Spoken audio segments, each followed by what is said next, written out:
Hi, good morning. My name is Johan van Zyl, and if you are new to my channel, welcome here. Today we're going to talk about binocular vision dysfunction and the vestibular ocular reflex, big words.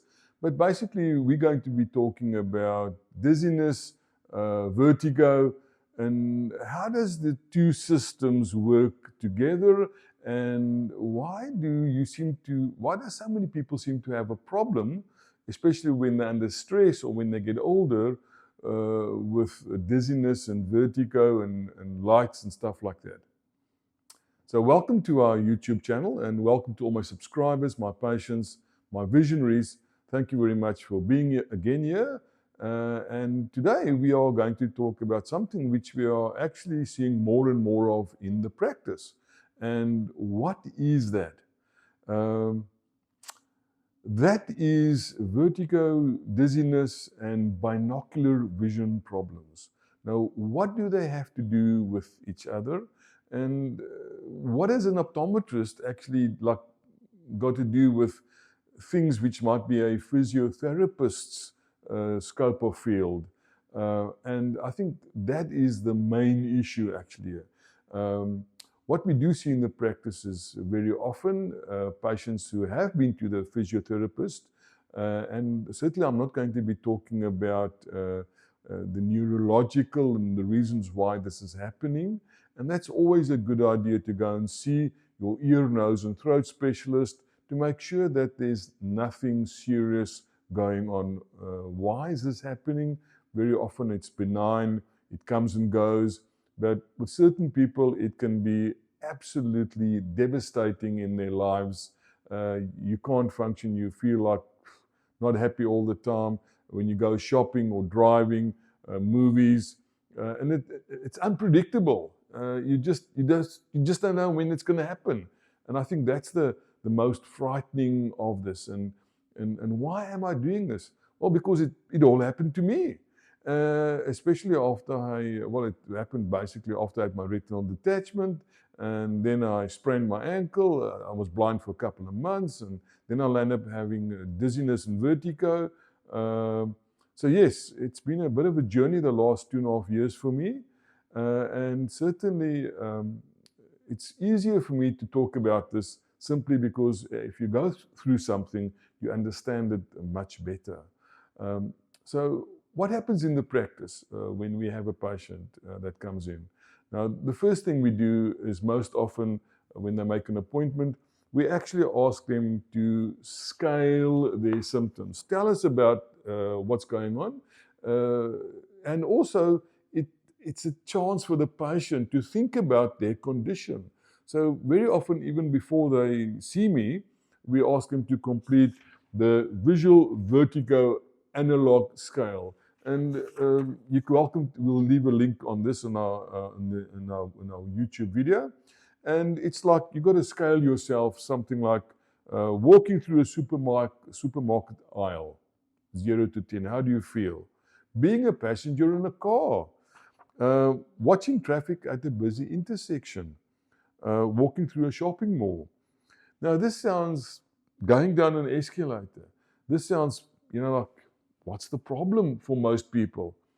But if you have a underlying vestibular ocular reflex problem, a VOR problem, this can be an absolute nightmare actually. Watching a movie at the theater, walking over a patterned floor, watching action movies. So it's a very, very basic form.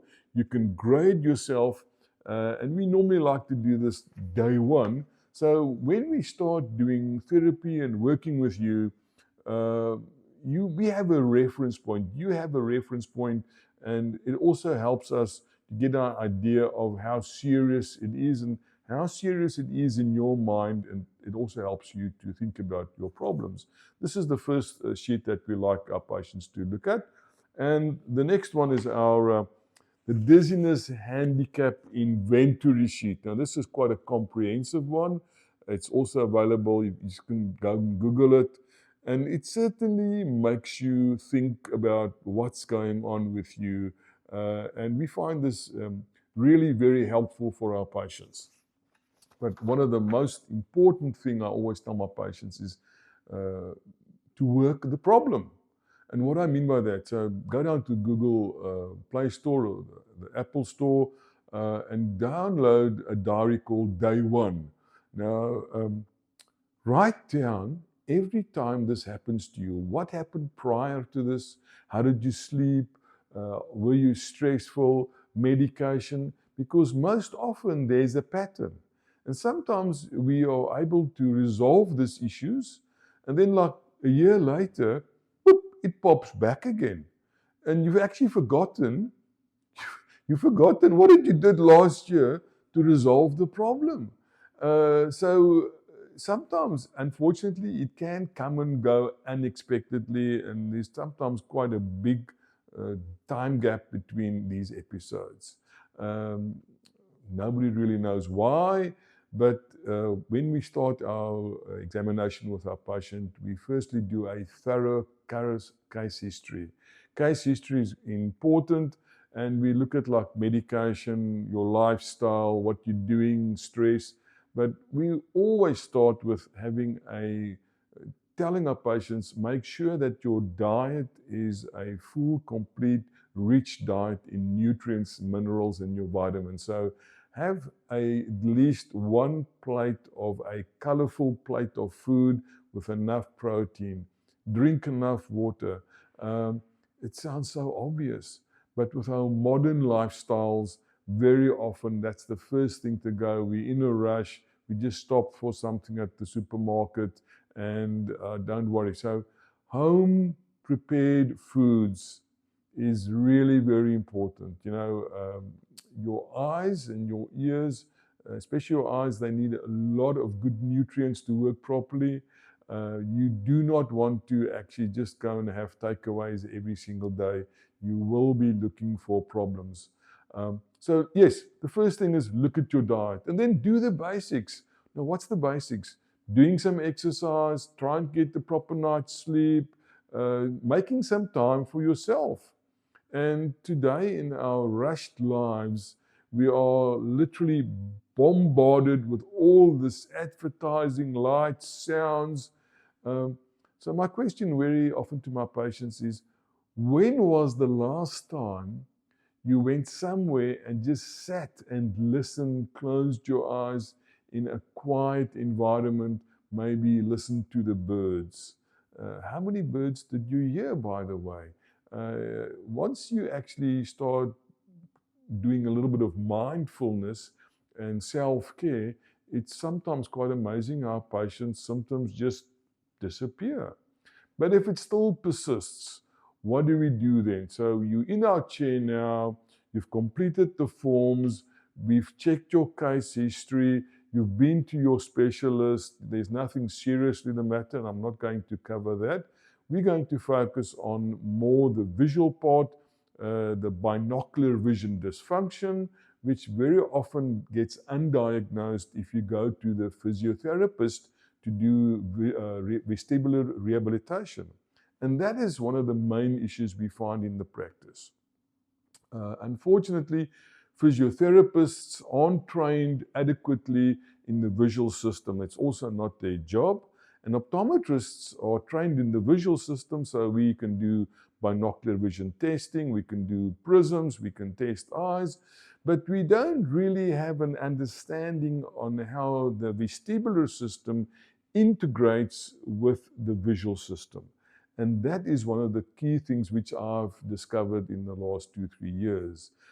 So normally what we do find in the practice is that a patient gets some vertigo or dizziness, he goes for vestibular rehabilitation, it improves sometimes, but then it comes back, or it doesn't improve sufficiently. Now, let me be blunt. If you have an underlying binocular vision problem, you can do vestibular rehabilitation until it's blue in your face. It's not going to go away permanently, because the problem is that the one system interacts with the other system. So it's not just your vestibular system which interacts with your vision, it's also your vision which interacts with your vestibular system. And that is where the problem now actually presents itself. So from a pure optometrist's viewpoint, I've got a lot of experience now today with vertigo and vestibular problems. But what do we do with the patient in our chair once we start now to try and figure out where is the problem? So one of the first things we do in this video is basically something that you can watch, and most of these tests you can do at home. It's easy to do, simple tests, and even some of the suggestions to improve or maybe minimize your vertigo or dizziness. You can all do this at home. So we want to firstly discover, is this problem more of a vestibular problem, or is the problem more of a vision problem? Now, what is the first test we do? We call this test the dynamic visual acuity test, alternatively the gaze stability test. Now, how does this test work? So your vestibular system with these little balls in your ears, that actually acts as a gimbal to smooth your vision out. So one of the simplest tests you can do is you can just grab hold of a pen, and keeping your head still, all you have to do is move the pen approximately at the speed, keep your head still, and you will see that it's nearly impossible to keep that tip of the pen totally clear. Now, what is actually happening is that your head is stationary, and your eyes needs to track that object. And it can't actually track it so quickly and so smoothly as what your vestibular system can do.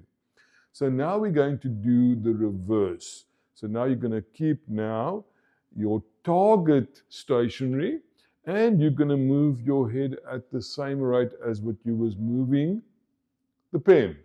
Now, if you have a vestibular problem, this tip, or if you look at like something maybe like a business card, if you want to look at like a business card, you look at a letter there, and if you then basically do that, you're going to find that that will not be as clear as where you were just looking at like that, or if you keep your head stationary, that'll be even more fuzzier like that. So what we want to do is we want to basically have a look at how clear is it the target when the target is moving, and compare that with how clear is it when the target is stationary and you're moving your head. Now, the one system is visual, and the other system is under the control of your vestibular system. So if you keep your head nice and stationary and you move the target like that, and you'll see that it is totally impossible to keep that thing clear. That's purely the retina and the visual system trying to track it. There's no vestibular involvement. But if you do the reverse, if you keep this basically stationary and you do that and it gets even more fuzzy, then you know your vestibular system is compromised. There's also another very simple test, and you can go and have a look on my YouTube channel. I made a whole video on is your inner ear causing your balance problems? And this is called the rotating chair test. So all you have to do is take your mobile phone, put the video camera on, and get you one of these swivel phones, and literally keep looking at yourself whilst you are rotating the chair. Now, if your eyes are following precisely while you are moving the chair, you should not be experiencing too much of a vestibular problem. But if you are moving the chair, and while you are moving the chair and you're looking at yourself in the video camera, and your eye starts like flicking a little bit, most often that's also an indication of a vestibular problem. And why does this happen? You have these little balls in your ears, and as you grow older, and a lot of these things unfortunately happen when you grow older. You might not be drinking enough water, you might not be eating the right food, you might not be moving enough. These little balls, which actually moves when you are tilting your head and carrying on or walking, these little balls sometimes get stuck. And if they get stuck, then unfortunately, that impulse to the vision system also gets stuck in a certain position, and that's when the problems starts to happen. Now, that is the first test we do with our patients. We check for the gaze stability. That'll give us an indication. Very simple test. There's some other tests we also do, and there's other maneuvers. If we do find that there's a vestibular problem, then we do additional tests like the Romberg, or even maybe we do the Epley maneuver, which my wife had to do actually, because if you look at my videos, you'll see my wife is actually doing pretty well with a chair rotating test. But like a couple of months later after the flight, my wife couldn't do that at all. She just about threw up.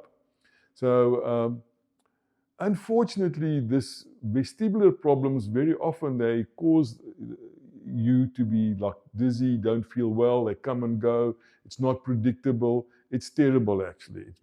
It's not very nice. And it does seem to get more, and I think it's just unfortunately due to the life that we're living today.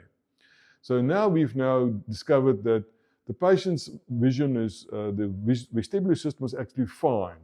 So now we start checking the ocular system, and this is the main focus of our video today.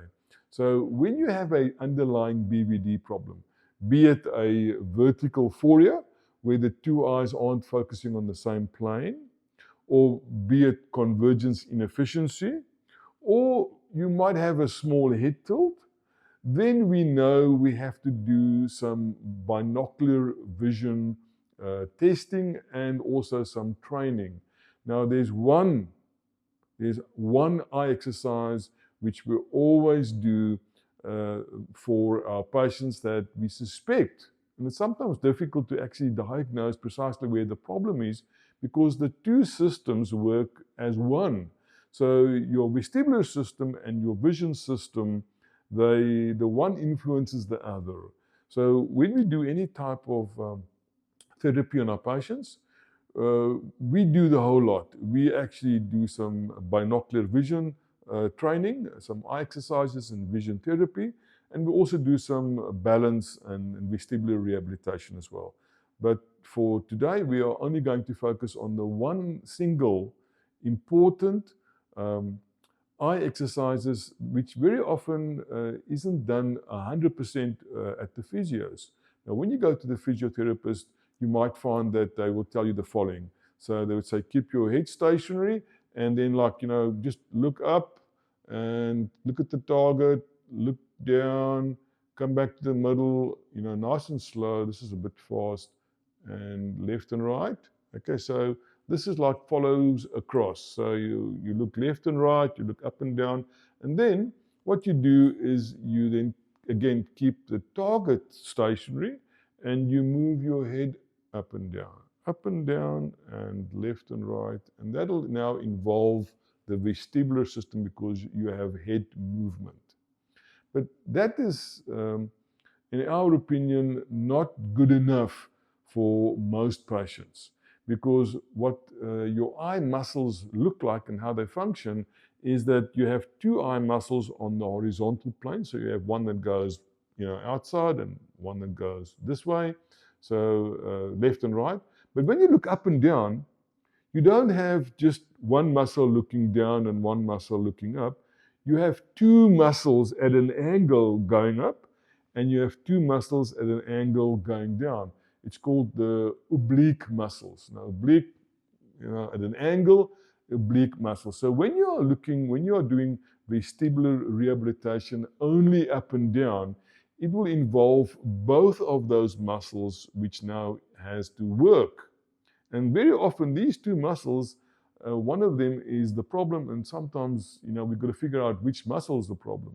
So when we now do eye exercises for vestibular reasons, cross is the one exercise that we always insist our patients do. And you're welcome to have a look at my eye exercises for seniors explained video, but the cross involves three components. So firstly, the left and right version is what we call the half cross. So it's the same as what the physiotherapists would instruct you to do. You keep your head stationary, and literally you just look left and look right and keep your head still, and then you keep the target stationary and you move your head slightly left and right. And that's great. And then the same applies to up and down. So you keep the head straight and you look up and you look down, and then you keep the target stationary and you look up and down. So that's the half cross, and that is the second part of our exercise, the full cross. But we have a third part, which we call the double cross, which is like that. So we put the cross, imaginary cross, on its legs.